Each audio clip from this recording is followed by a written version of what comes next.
कला सिखलाता है राजयोग। दुख दर्द रोगों से मुक्ति दिलाता है राजयोग। दुख दर्द रोगों से मुक्ति दिलाता है राजयोग। इंसान को जीने की कला सिखलाता है राजयोग।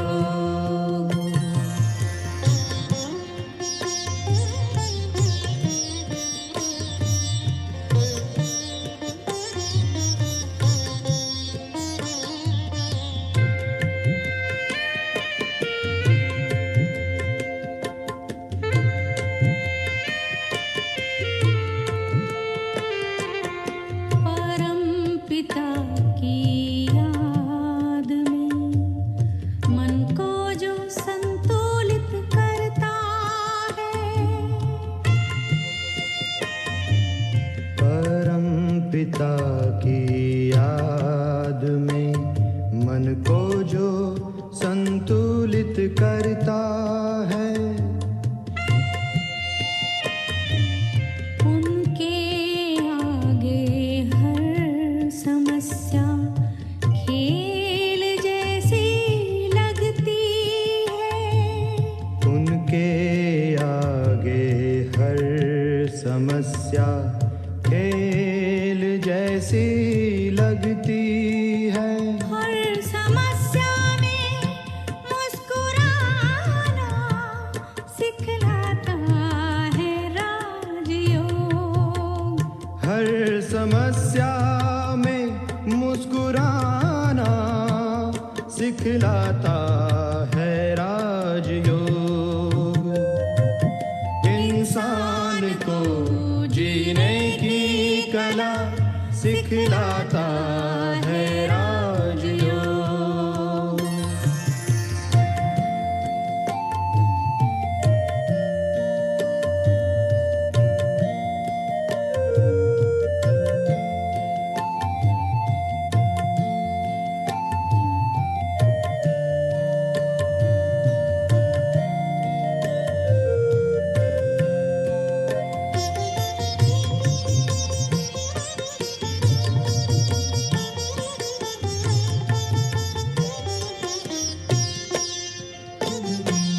हे मानव इस जग में जो मेहमान बनकर रहता है।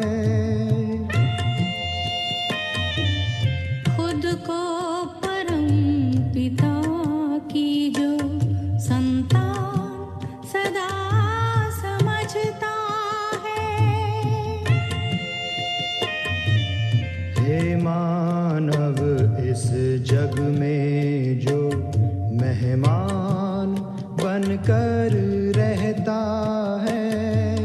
खुद को परम पिता की जो संतान सदा समझता है। प्रेम एकता शांति का सबको देता सहयोग। प्रेम एकता शांति का सबको देता सहयोग। इंसान को जीने की कला सिखलाता है राजयोग।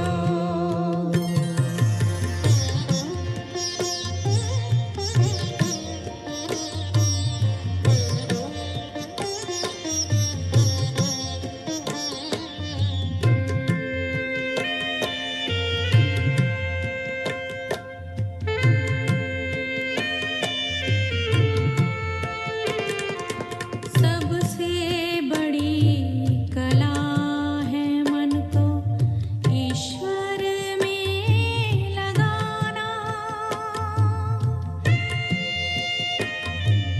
शिव पिता की याद से अपने जीवन को चमकाना।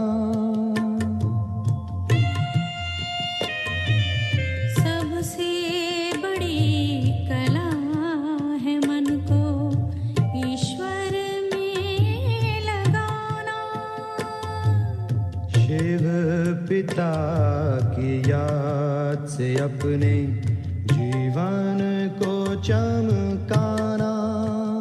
राजयोग से मिट जाते हैं जन्म जन्म के रोग। राजयोग से मिट जाते हैं जन्म जन्म के रोग। इंसान को जीने की कला सिखलाता है राजयोग। इंसान को जीने की कला सिखलाता है राजयोग। दुख दर्द रोगों से मुक्ति दिलाता है राजयोग। इंसान को जीने की कला सिखलाता है राजयोग।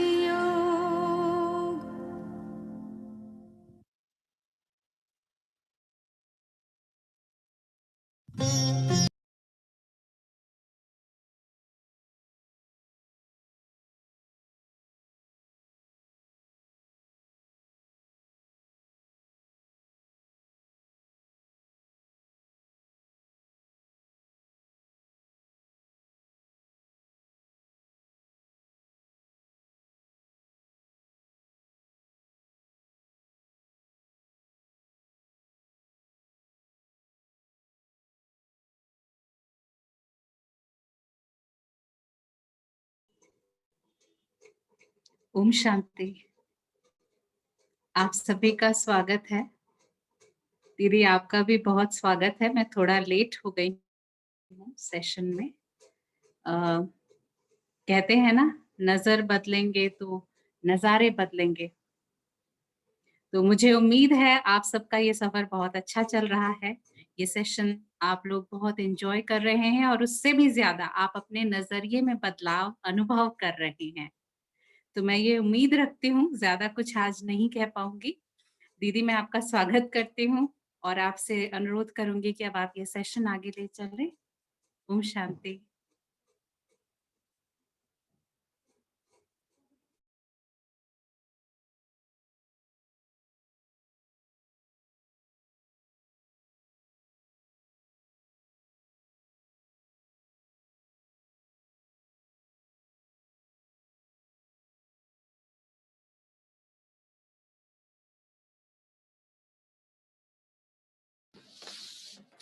ओम शांति। जैसे हमने कल राजयोग के विषय में कुछ बात सुनी थी, क्योंकि हम सब चाहते हैं राजयोग सीखना, लेकिन यहाँ पर हम समझेंगे कि राजयोग है क्या। जिज्ञासा तो सबकी होती है, जिसको आजकल सभी कह देते हैं कि हम मेडिटेशन सीखना चाहते हैं, ये हम सबकी इच्छा है ना? लेकिन जब बात आती है कि मेडिटेशन है क्या, तो इस मेडिटेशन को कई बार फिजिकल भी ले लिया जाता है कि शायद यहाँ पर कोई योगा सिखाया जाएगा, कोई प्राणायाम आदि सिखाया जाएगा। अब ये चीज तो हम बाहर भी सीख सकते हैं कहीं पर, जहाँ पर आपको बॉडी को कैसे फिट रखना है, कैसे आपको फिजिकल भी ठीक रहना है, क्योंकि बहुत जरूरी है आज के दौर में अपनी बॉडी को भी ठीक रखना।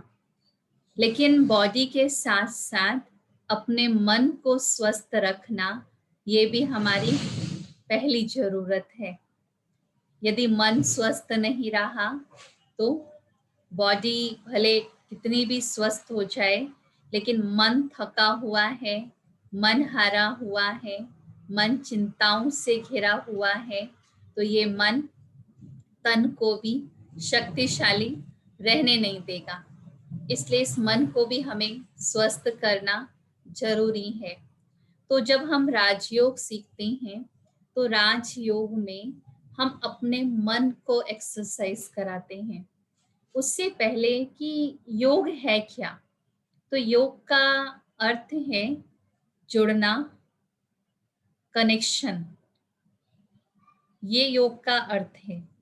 लेकिन बात आती है राजयोग की। योग कई प्रकार का हो सकता है, ये नहीं कि हमने कभी योग लगाना सीखा नहीं है, लेकिन जब बात आती है राजयोग की, परमात्मा को याद करने की, तब हम सोचते हैं कि हमें कोई एक विधि सिखाई जाए, कोई क्रिया सिखाई जाए कि हम परमात्मा को याद कर सकें। लेकिन योग हम सभी को आता है लगाने। अगर हम अभी आपको बताएं ना, तो आप सब कहेंगे हाँ, योग तो लगाना आता है हमें। परमात्मा को याद करने के लिए बस विधि सीखने की जरूरत पड़ती है। अब मान लीजिए एक बच्चा है, जब बच्चा जन्म लेता है तो उस बच्चे को सिखाया नहीं जाता कि ये तुम्हारी माँ है। सिखाती है माँ? जन्म लेते उस बच्चे का कनेक्शन अपनी माँ के साथ जुड़ जाता है। वो बच्चा बड़ा होता है, बड़ा होते उसका कनेक्शन अपने दोस्तों के साथ जुड़ेगा। फिर जब वो स्कूल जाएगा तो अपनी उसकी जो कनेक्शन है, बुद्धि का कनेक्शन है, वो उसकी टीचर और पढ़ाई के साथ हो जाएगा। और बड़ा होगा, अगर उसने पढ़ाई पूरी कर ली है, ऑफिस में काम करता है या बिजनेस करता है, तो उसका कनेक्शन अपने काम के साथ हो जाएगा। शादी होगी तो पत्नी के साथ कनेक्शन जुट जाएगा। बच्चे होंगे तो बच्चों के साथ कनेक्शन जुट जाएगा। तो योग तो हम हर किसी के साथ लगा ही रहे हैं ना। क्या हमें ये योग लगाना किसी से सीखना पड़ा? किसी ने हमें सिखाया? ऑटोमेटिक हमारा यहाँ पर वो योग जुड़ गया। क्यों? क्योंकि इसके पीछे एक कारण है, यहाँ हमारा संबंध है, माँ और बच्चे का संबंध है, दोस्ती का संबंध है, टीचर का संबंध है। तो जहाँ संबंध है ना, वहां पर कनेक्शन जोड़ना मुश्किल नहीं होता। वहां पर कनेक्शन जुट गया तो उसे याद करना आसान हो जाता है। तो योग हम सब सीख रहे हैं, लेकिन जब राजयोग की बात आती तो राजयोग है क्या? राजयोग को कहते हैं ये सर्व योगों में सबसे श्रेष्ठ योग है। सभी योगों को मिला दिया जाए तो वो बन गया हमारा राजयोग। अभी जब योग की बात आती है तो कहते हैं, गीता में एक लाइन आती है, मैं तुमको ऐसा योग सिखाता हूं जिससे तुम राजाओं के भी राजा बन जाओगे।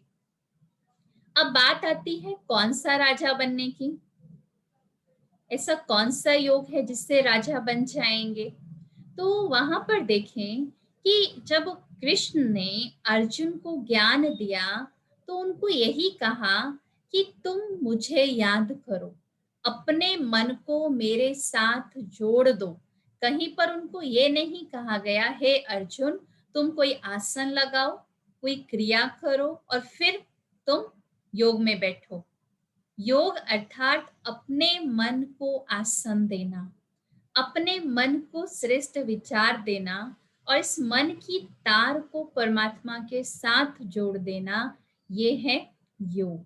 लेकिन जब हम राजयोग की बात करते हैं तो राजयोग में जब इसको ज्ञान योग भी कहा गया है, इसको भक्ति योग भी कहा गया है, इसको हठ योग भी कहा गया है, इसे बुद्धि योग भी कहा गया है, इसे कर्म योग भी कहा गया है। लेकिन योग लगाने के लिए पहले ज्ञान भी तो चाहिए ना।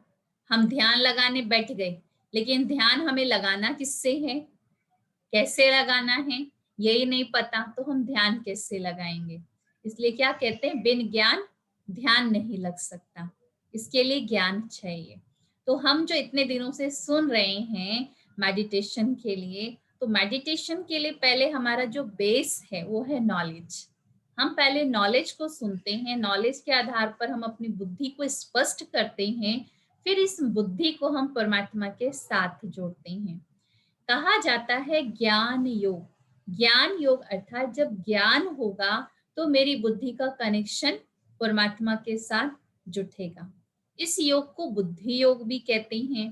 कहते हैं ना, बुद्धि कहाँ जाती है? जहां पर हमारा मन के संकल्प होते हैं, जहां पर हमारी कोई प्रिय वस्तु होती है तो हमारी बुद्धि भी वहीं खींचती है। तो इस योग में जब हमारे पास ज्ञान होगा तो उस ज्ञान के आधार पर हमारी जो बुद्धि है वो परमात्मा के समीप जा सकती है। तीसरा, इस योग को कर्म योग भी कहते हैं। कर्म योग अर्थात कि कर्म करते हुए परमात्मा को याद करना। परमात्मा हमें कर्म सन्यासी नहीं बनाता, परमात्मा आकर के हमें कर्म योगी बनाते हैं कि आप कर्म करते हुए मुझे याद कीजिए। अब उसे याद कैसे करें कर्म करते हुए? कहते हैं हम तो किचन में बहुत बिजी रहते हैं, हम कैसे याद कर सकते हैं उनको? आप देखिए, जब हम किचन में काम कर रहे हैं तो हमारे हाथ क्या है? बिजी हैं, लेकिन हमारा मन और बुद्धि तो बिजी नहीं है ना। हम मन और बुद्धि से परमात्मा को याद कर सकते हैं, उसे कहते हैं कर्म योग। हमें कोई अपने कर्म छोड़ने की जरूरत नहीं है, हमें अपने कोई कारोबार छोड़ने की जरूरत नहीं, चाहे वो ऑफिस है चाहे वो घर है, हम कर्म करते हुए परमात्मा को याद कर सकते हैं, इसलिए इसको कर्म योग भी कहा गया है। इस योग को हठ योग भी कहा गया है। हठ योग कैसे? अब हठ की बात आती है ना तो कई लोगों के मन में होता है मेडिटेशन सीखना है तो हम तो भाई कोई आसन नहीं लगा सकते, मेरी तो उम्र हो गई है, मैं कैसे कोई आसन लगाऊं, मैं तो एक जगह बैठ नहीं सकती, पैरों को भी मुड़ के नहीं बैठ सकती, कोई एक पैर पे खड़ा होने के लिए मुझे बोले तो भी मैं वो नहीं कर सकती। तो वास्तव में हठ तो करना है, लेकिन अपने संकल्पों का हठ करना है, अपने संकल्पों में दृढ़ता लेकर आना, ये हठ करना है। बाकी शरीर के साथ हठ नहीं करना कि शरीर को कोई कष्ट नहीं देना, ऐसा हठ योग परमात्मा हमें नहीं सिखाते हैं।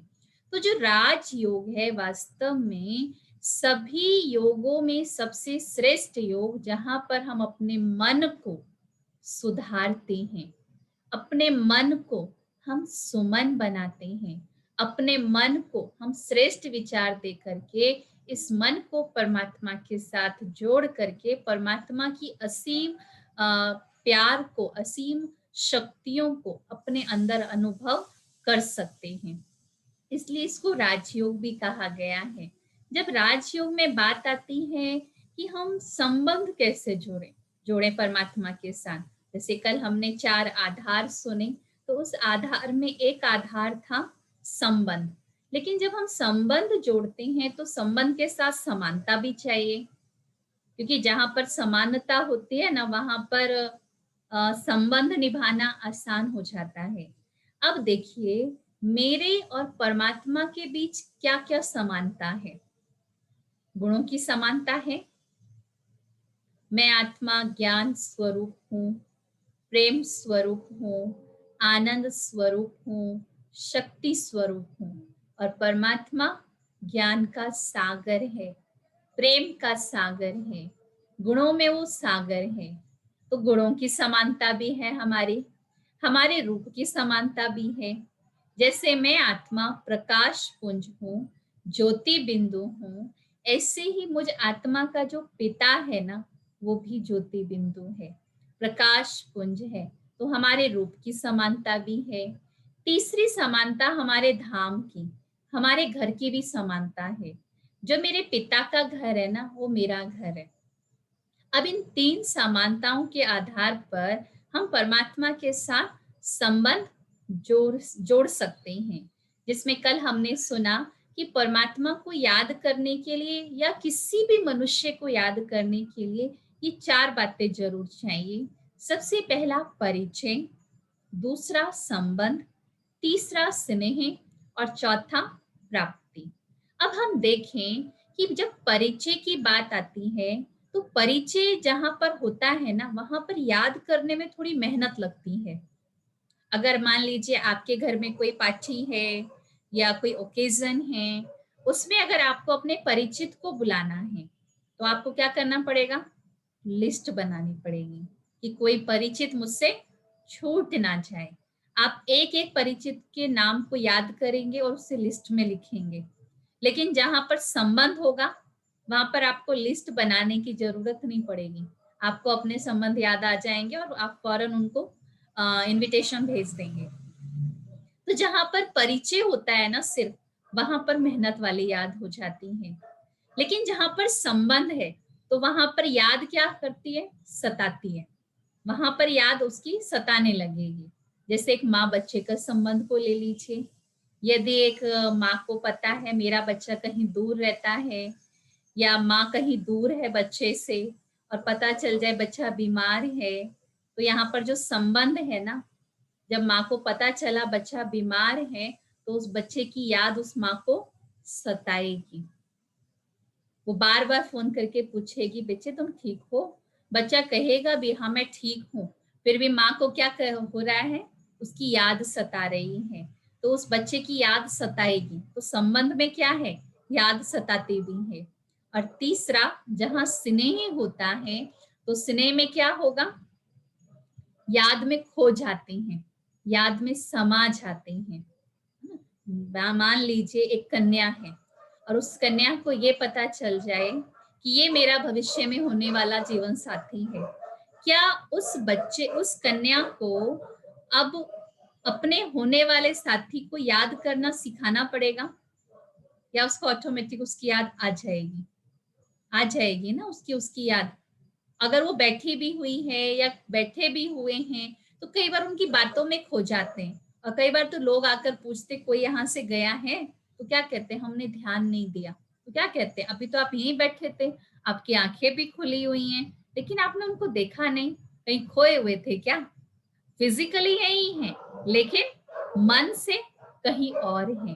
उसी अनुसार जब हमारा परमात्मा के साथ योग जुटता है, जब हमारा उसके साथ स्नेह होता है और उस स्नेह के साथ जब हम उसकी याद में समा जाते हैं, तो हम फिजिकली यहीं रहते हैं। कोई हम मेडिटेशन में हम फिजिकल यहाँ से कहीं और नहीं जाते, लेकिन बॉडी में रहते हुए अपने मन और बुद्धि से हम परमात्मा के समीप जाते हैं। उसे कहते हैं उसके प्यार में समा जाना। तो उसके साथ जितना मेरा स्नेह होगा उतना हम उसकी याद में समाएंगे। और चौथी चीज, प्राप्ति। जहां से मनुष्य को कुछ मिलता है, स्वार्थ के आधार पर मिलता है तो भी याद आता है, लेकिन जहां वो स्वार्थ पूरा हो गया तो उसकी याद भी नहीं आती, है ना। अगर मान लीजिए किसी व्यक्ति से आपको काम है, वो काम आपको कराना है, तो आप उसको बार बार फोन करेंगे, आप उससे मिलेंगे, आप उससे अच्छा व्यवहार करेंगे, लेकिन जब आपका काम पूरा हो गया तो सामने वाला व्यक्ति कहते हैं अब तो आप हमें फोन भी नहीं करते, है ना। देखिए स्वार्थ पूरा हो गया ना, प्राप्ति हो गई ना, अचीवमेंट हो गई। तो इन 4 प्रकार की याद में से देखें हमारी याद कौन सी है परमात्मा के साथ, भगवान के साथ मेरी याद कौन सी है। मुझे उसकी याद में मेहनत लगती है, मुझे उसकी याद सताती है, या मैं उसके प्यार में स्नेह में खो जाती हूँ, या मेरी याद उसके साथ स्वार्थ के आधार पर है। कई बार हम भगवान को ना स्वार्थ के आधार पर याद करते हैं कि भगवान जी मेरा ये काम कर दो तो मैं आपको याद करूंगी, नहीं करेंगे तो नहीं करेंगे, तो ये स्वार्थ वाली याद हो गई ना। कई बार हम भगवान को दुख से याद करते हैं। दुख से याद कैसे करना होता है, जब कोई हमारे जीवन में कष्ट होता है, जब हमारे जीवन में कोई समस्या आती है तो हम उसको याद करते हैं। जैसे मान लीजिए कि कोई व्यक्ति है, जब एक बार 2 व्यक्ति थे और वो आपस में बातचीत करना चाहते हैं, तो वो काम कर रहे थे, एक नीचे काम कर रहा है, एक ऊपर काम कर रहा है। ऊपर वाला जो व्यक्ति है वो नीचे वाले से बात करना चाहता है, लेकिन वो बातचीत नहीं हो पा रही क्योंकि काम चल रहा है, बहुत शोर हो रहा है, तो ऐसे में उससे बातचीत नहीं हो रही है। तो ऊपर वाला व्यक्ति क्या करता है, नीचे वाले को, नीचे बातचीत हो जाए आपस में, उसके लिए वो नीचे पहले 10 का सिक्का फेंकता है। वो 10 का सिक्का जैसे ही गया तो उसने क्या किया, उसको उठाया और अपने पास रख लिया। फिर उसने उसके बाद 20 का नोट फेंका, फिर 50 का फेंका, 100 का फेंका। वो ऐसे पैसे नीचे आए जा रहे हैं और वो उठा के रखता जा रहा है, लेकिन वो ये ध्यान नहीं दे रहा कि ये पैसा आ कहाँ से रहा है। वो देख रहे हैं कि मैं इतनी देर से सब कुछ इसको दिए जा रहा हूँ और ये उठा उठा के रखता जा रहा है, एक बार भी ये ऊपर नहीं देख रहा है। उसने क्या किया, एक छोटा सा पत्थर लिया और उसने उसके ऊपर फेंका, जैसे उसको चोट लगी उसने ऊपर देखना शुरू कर दिया कि ये कहाँ से लगा। हमारे साथ भी यही होता है कि जब हमारे जीवन में हमें प्राप्तियां हो रही होती हैं तो हम क्या कहते हैं, ये मेरी मेहनत है, ये मेरा भाग्य है, ये मेरी किस्मत है ना। ये अपने आप को हम दे रहे होते हैं सर्टिफिकेट। लेकिन जब हमारे ऊपर एक परिस्थिति रूपी कंकड़ गिरता है ना, वो पत्थर गिरता है, तो फिर हम ऊपर देखना शुरू करते हैं, हे भगवान मेरी मदद करो। जब इतनी उपलब्धियां हुई तब क्या हमने उस परमात्मा का धन्यवाद किया? हमने उसको शुक्रिया अदा किया? हमने उसके साथ बातचीत की? नहीं की ना। लेकिन जब एक परिस्थिति आई तो हमें सबसे पहले उसकी याद आई, यानी हम उस परिस्थिति के आने का इंतजार कर रहे थे ना, तभी तो बातचीत शुरू हुई ना। तो हमें इंतजार नहीं करना, हमें दुख में उसे याद नहीं करना। हर समय हमें उपलब्धियां हो रही हैं। अगर मान लीजिए मुझे उपलब्धियां हो रही हैं और मैं अपनी हर सुख में परमात्मा को याद कर रही हूँ, तो क्या मेरे पास दुख आएगा? ये गारंटी है भगवान की, वो हमारे तक वो दुख पहुंचने ही नहीं देगा। हम अपनी सारी अप्रिशिएशन उस तक पहुंचा देते हैं। अगर कोई मुझे अप्रिशिएट कर रहा है, कोई मेरी महिमा कर रहा है, और मैं परमात्मा को कहती हूँ ये आपके कारण है, मैंने उसको दे दिया, तो कभी मेरी कोई बुराई भी करेगा ना, कोई मेरी निंदा भी करेगा, तो भगवान मेरी उसकी निंदा मेरे तक पहुंचने नहीं देगा, क्योंकि उसे पता है कि मैंने अपनी महिमा भी उस तक पहुंचा दी है। ये भगवान की गारंटी है। कई बार हम भगवान को ना शिकायतों से याद करते हैं आप लोग शिकायत भगवान को? कई बार शिकायतें भी करते होंगे भगवान को। और शिकायतें भी कैसी होती हैं भगवान को करने के लिए? भगवान जी, पड़ोसी को आपने इतना दिया, मेरे को कम क्यों दिया? फलाने को देते हुए आपने जगे हुए थे, मेरी किस्मत लिखते हुए आप सो गए थे क्या? ऐसे ऐसे शब्द कहते हैं हम भगवान को। हाँ? अब आप सोचिए, अगर हम भगवान को शिकायतों से याद करेंगे, जो चीज मेरे पास है उसके लिए शुक्रिया अदा नहीं कर रहे हैं, लेकिन जो मेरे पास नहीं है उसके लिए हम शिकायतें कर रहे हैं, तो शिकायत वाली याद कैसी होती है? उसमें प्यार होता है शिकायत में? शिकायत में तो प्यार ही नहीं होता है। तो हम अपनी उस वाली याद को भी देखें कि हमारी कहीं शिकायतें तो नहीं है। लेकिन उस शिकायतों में भी पता है क्या होता है, भगवान से जब मांगते हैं ना तो सिर्फ अपने लिए मांगते हैं, दूसरों के लिए नहीं मांगते। तो कहते एक बार भगवान से एक व्यक्ति ने कहा कि मुझे आपसे कुछ चाहिए, तो उसने कहा ठीक है मैं तुझे सब कुछ दूंगा, लेकिन एक शर्त है। और वो कंडीशन क्या है? वो कंडीशन ये है कि जितना मैं तुझे दूंगा ना उसका डबल मैं तेरे पड़ोसी को दूंगा। उसने कहा चलो मंजूर है। उसने कहा कि ठीक है, मुझे गाड़ी चाहिए तो उसके पड़ोसी को 2 मिल गई, मुझे 1 चाहिए तो उसके पड़ोसी को डबल मिल गई। तो उसने क्या क्या कहा, वो समझदार था व्यक्ति, उसने क्या कहा, ऐसा करो आप मेरी ना 1 आंख फोड़ दो। तो पड़ोसी की। तो हम देखिए भगवान से क्या मांगते हैं। हाँ, कैसी हमारी भगवान के साथ याद है, कैसा हम भगवान के साथ सौदा करते हैं। क्या मेरी ऐसी याद भगवान तक पहुंचेगी? क्या ऐसी याद से मुझे प्राप्ति होगी? ऐसी याद से मुझे भगवान से प्राप्ति तो नहीं हो सकती ना। कई बार हम भगवान को गलत संबंध से याद करते हैं। क्या कहते हैं, एक तरफ कहते हैं तुम ही हो माता पिता, तुम ही हो बंधु सखा, तुम ही हो। दूसरी तरफ जाकर कहते हैं मुझ नीच खल कामी क्रोधी में कोई गुण नहीं, मैं तो क्रोधी हूँ, मैं तो पापी हूँ, मैं तो नीच हूँ, मैं तो तेरे चरणों की धूल हूँ। अब आप सोचिए, एक तरफ जाकर कहते हैं भगवान तुम मेरे माता पिता हो और मैं तुम्हारी संतान हूँ, दूसरी तरफ कहते हैं मैं तेरे चरणों की धूल हूँ, मैं क्रोधी हूँ, मैं पापी हूँ। अगर एक बच्चा आपके पास आया, आपका बच्चा आपके पास आता है और कहता है डैडी आप बहुत अच्छे हो, आप ग्रेट हो, और अपने लिए कहता है मैं तो मूर्ख हूँ, मेरे अंदर तो कोई क्वालिटी नहीं है, तो पिता क्या कहेगा? पिता क्या कहेगा? उसकी बात सुन के खुश होंगे या कहेंगे तुम तो मेरी नाक कटवा रहे हो? हाँ, ये कहेंगे ना। खुश होंगे पिता उसकी कमियों को सुन के? अपनी बड़ाई सुन के और बच्चे की कमी सुन के पिता खुश होंगे? नहीं होंगे ना। वो क्या कहेंगे, नहीं हूं तो लायक बनो। हम भगवान के आगे जाकर क्या कहते हैं, हम तो धूल हैं तेरे चरणों की, हम तो तेरे दास हैं। अब आप खुद ही देख लीजिए, अब खुद ही आप चॉइस कर लीजिए, आपको दास बनना है या बालक बनना है, क्योंकि हम दोनों ही बातें उसके सामने कह कर आते हैं। बालक कहेंगे तो अधिकार है, दास कहेंगे, सर्वेंट कहेंगे तो अधिकार नहीं है। एक बच्चा खेल रहा है और खेलते खेलते कोई पूछता है ये गाड़ी किसकी है, तो बच्चा जाकर कहता है मेरे पापा की गाड़ी है, ये मेरी गाड़ी है। उस बच्चे को गाड़ी चलाने नहीं आती है, उस गाड़ी की कोई नॉलेज नहीं है, लेकिन फिर भी क्या कहता है ये मेरी गाड़ी है, ये मेरे फादर की गाड़ी है। वहीं पर गाड़ी को चलाने वाला ड्राइवर खड़ा है, वो रोज गाड़ी चलाता है, वो कहेगा ये गाड़ी मेरी है? नहीं कहेगा ना। तो क्या कहेगा, ये मेरे मालिक की गाड़ी है। अब हमें देखना है कि हम भगवान के बच्चे बनकर ये कहते हैं कि शांति मेरा अधिकार है, सुख मेरा अधिकार है, शक्ति मेरा अधिकार है, या ये हम कहते हैं कि मैं भगवान से सिर्फ मांग रहा हूं या मांग रही हूं। मांगेंगे तो थोड़ा मिलेगा, लेकिन अगर हम बच्चे बन जाएंगे तो पूरा का पूरा अधिकार हमारा हो जाएगा। सर्वेंट जब मांगता है ना, अगर उसे कुछ काम है, वो कहता है मुझे पैसे चाहिए, जरूरत है, तो पहले आप उनसे पूछते हैं क्यों चाहिए, किस लिए चाहिए।